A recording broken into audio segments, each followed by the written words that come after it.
বেরিয়ে পড়লাম সকাল সকাল হসপিটাল যাওয়ার জন্য, একজনকে নিয়ে, আমার গ্রামের মানুষ। তো যাব শিলিগুড়ি ক্যান্সার হসপিটালের যাব। ভাই ও তোমার জিভে তখন কি ব্যথা পাইছো? খুব ব্যথা লাগছে?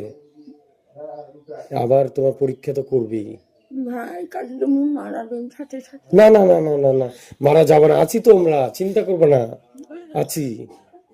এনে কাটছে না, পরীক্ষা করছে যে। আরো কাটবে। না মানে আমরা যাই, নিয়ে যাই, তুমি রেডি হও, চিন্তা করো না, ভালো হবা, চিন্তা করো না। আমাকে বাড়ি নিয়ে আসে। আসবো, বাড়ি নিয়ে আসবো, চিন্তা করবে না। চলো চলো চলো চলো, গাড়িতে উঠি।